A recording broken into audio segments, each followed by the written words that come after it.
Hello အားလုံးပဲမင်္ဂလာပါကျွန်တော်နာမည်ကတော့ဒေါက်တာခွန်သူရဖြစ်တယ်ပေါ့နော်ဒီနေ့မှာတော့ကျွန်တော်အနေနဲ့ခွေးလေးတွေကြောင်လေးတွေရဲ့ခန္ဓာကိုယ်မှာပါတဲ့ whisker လို့ခေါ်တဲ့ဒီအမွေးအမြင်ကြောင်းနဲ့ပတ်သက်ပြီးမှကျွန်တော်အနေနဲ့ဒီနေ့မှာဆွေးနွေးပြောပြပေးသွားမယ်ပေါ့နော်အဲ့တော့ပေါ့နော်ဒီရဲ့ခွေးလေးတွေကြောင်လေးတွေရဲ့ခန္ဓာကိုယ်မှာဆိုလို့ရှိရင်သူတို့တွေရဲ့အမွေးအမြင်ထဲမှာတာမန်အမွေးအမြင်တွေနဲ့မတူဘဲနဲ့ကျွန်တော်တို့ထူးခြားပြီးတော့မှရှည်လျားတဲ့အမွေးအမြင်ကိုကျွန်တော်တို့ဒီအနေနဲ့ဒါတွေ့ရလိမ့်မယ်ပေါ့နော်ကြောင်လေးတွေမှာဆိုလို့ရှိရင်နှာခမ်းနားတစ်ဝိုက်မှာကျွန်တော်တို့တွေ့ရတယ်မေးစီနားမှာတွေ့ရတယ်ပါးနားမှာကျွန်တော်တို့တွေ့ရတာမျိုးရှိတယ်ပြီးတော့ရင်မျက်လုံးနားတစ်ဝိုက်မှာကျွန်တော်တို့တွေ့ရတာမျိုးရှိလိမ့်မယ်ပေါ့နော်ပြီးတော့လို့ရှိရင်ကြောင်လေးတွေမှာထူးခြားတာကရှေ့လက်နှက်ချောင်းမှာဆိုလို့ရှိရင်လေဒီ whisker လို့ခေါ်တဲ့အမွေးမြင်တွေပါတာမျိုးကိုကျွန်တော်တို့ဒါသွားပြီးမှတွေ့ရလိမ့်မယ်ပေါ့နော်ခွေးလေးတွေမှာကြတော့ကျွန်တော်တို့နှာခမ်းနားတစ်ဝိုက်မှာပါတယ်ပါးနားတစ်ဝိုက်မှာပါတာမျိုးကိုတွေ့ရလိမ့်မယ်မျက်လုံးသားတစ်ဝိုက်မှာပါတာမျိုးကိုကျွန်တော်တို့ဒီအနေနဲ့တွေ့ရမယ့်အပြင်ကိုမှဘေးစင်နာတစ်ဝိုက်မှာပဲ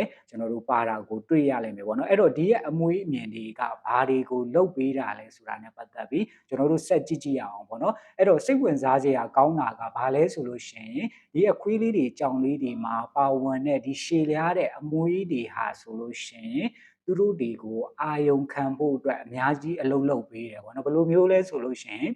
်ဒီအမွေးအမြင်တွေရဲ့အရင်နားမှာဆိုလို့ရှိရင်အာယုံကြောတွေအများကြီးပါတယ်လို့ကျွန်တော်တို့သွေးကြောတွေလည်းအများကြီးပါတယ်တခုခုဆိုလို့ရှိရင်သူတို့တွေအနေနဲ့ဒီရဲ့အာယုံခံစနစ်ကနေပြီးမှအရင်ဆုံးလင်းလင်းမြန်မြန်သိနိုင်တယ်ပေါ့နော်ဘယ်လောက်ထိသိနိုင်လဲဆိုလို့ရှိရင်ဒီရဲ့အမွေးအမြင်လေးတွေကလေထုထဲမှာရှိတဲ့တုံခါနှုံးကိုတောင်သူတို့တွေအနေနဲ့အာယုံခံနိုင်တဲ့အနေအထားထဲမှာပါတယ်ပေါ့နော်အဲ့အတွက်ကြောင့်မလို့ခွေးလေးတွေကြောင်လေးတွေဟာဆိုလို့ရှိရင်အမောင်ထဲမှာညပိုင်းမှာဆိုလို့ရှိရင်သူတို့တွေအနေနဲ့ပို့ပြီးမှလင်းမြန်ဖြက်လက်ပြီးမှလှုပ်ရှားသွားလာနိုင်တယ်လို့ကျွန်တော်တို့ပြောလို့ရတယ်ပေါ့နော်ပြီးရင်နောက်တစ်ခုကဘာလဲဆိုလို့ရှိရင်ဒီရဲ့အမွေးအမြင်လေးတွေကနှခမ်းနားတစ်ဝိုက်ဒီပါးနားတစ်ဝိုက်မှာပါတဲ့အမွေးအမြင်လေးတွေကဘာလုပ်ပေးလဲဆိုရင်ကြောင်ကလေးတွေမှာဆိုလို့ရှိရင်လမ်းရဲ့အကျယ်အဝန်းပေါ့နော်သူတို့သွားမဲ့လမ်းရဲ့အကျယ်အဝန်းသူတို့ရဲ့ခန္ဓာကိုယ်ဆက်မဆန့်ကိုကျွန်တော်တို့တိုင်းတာပေးတဲ့အလုပ်ကိုလုပ်တယ်ပေါ့နော်ဥပမာကျွန်တော်တို့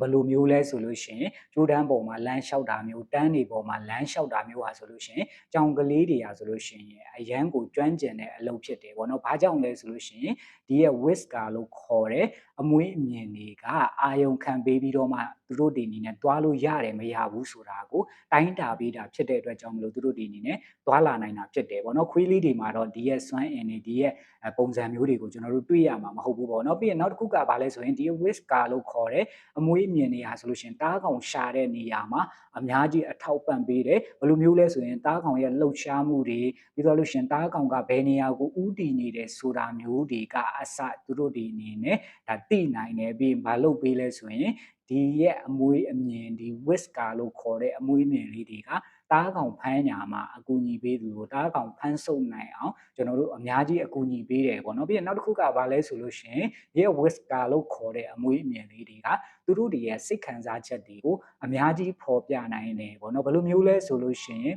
သူတို့ဒီအနေနဲ့ပေါ့နော်ဒီရဲ့နှကမ်းမွေးဟာဆိုလို့ရှိရင်အနောက်ဘက်မှာပေါ့နော်သူတို့နှကမ်းမွေးပါးမွေးတွေကအနောက်ဘက်ကိုလုံးဝကတ်နေတယ်ဆိုလို့ရှိရင်ကြောက်ရွံ့နေတယ်လို့ကျွန်တော်တို့ပြောလို့ရတယ်ဒါမှမဟုတ်လို့ရှိရင်သူတို့ဒီအနေနဲ့ဒေါသထွက်နေတာမျိုးဖြစ်တယ်လို့ကျွန်တော်တို့ဒါသွားပြီးမှယူဆလို့ရတယ်ပေါ့နော်ပြီးရင်နောက်တစ်ခုကဘာလဲဆိုရင်ဒီရဲ့ whisker လို့ခေါ်တဲ့အမွေးအမြင်လေးတွေကကျွန်တော်တို့ရှေ့ကိုစိုက်နေတယ်ဆိုလို့ရှိရင်ကြတော့သူတို့ဒီအနေနဲ့တခုခုကိုအာယုံစူးစိုက်နေတယ်တခုခုကိုသူတို့စိတ်ဝင်စားနေတယ်ဒါမှမဟုတ်လို့ရှိရင်တခုခုကိုရန်လိုနေတယ်လို့ကျွန်တော်တို့ပြောလို့ရတယ်ပေါ့နော်အကယ်၍ဒါဒီရဲ့ whisker လို့ခေါ်တဲ့အမွေးမြင်လေးတွေကတတောင့်တတအနေအထားမျိုးပုံမှန်အနေအထားမျိုးပဲရှိနေတယ်ဆိုလို့ရှိရင်သူတို့ဒီအနေနဲ့အနားယူနေတယ်စိတ်အေးလက်အေးရှိနေတယ်ဆိုပြီးမှကျွန်တော်တို့ဒီအနေနဲ့ဒါပြောလို့ရတယ်ပေါ့နော်အဲ့တော့ကျွန်တော်တို့ဒီအနေနဲ့ပေါ့နော်ဒီရဲ့ပေါ့နော်လူတွေဟာဆိုလို့ရှိရင်ခုနောက်ပိုင်းမှာ whisker လို့ခေါ်တဲ့ဒီကြောင်ရဲ့ကြောင်တွေဒီခွေးတွေရဲ့ပေါ့နော်ဒီနှကမ်းမွေးတွေပတိုင်းမွေးတွေကိုအတူယူပြီးတော့မှအာယုံခံနိုင်တဲ့ပစ္စည်းတွေကိုအများကြီးထုတ်လုပ်လာတာမျိုးတွေရှိတယ်ပေါ့နော်အဲ့တော့ပေါ့နော်ကျွန်တော်တို့ဒီအနေနဲ့ဒီ whisker လို့ခေါ်တဲ့ခွေးလေးတွေကြောင်လေးတွေရဲ့ပေါ့နော်ဒီအမွေးအမြင်တွေကိုရိ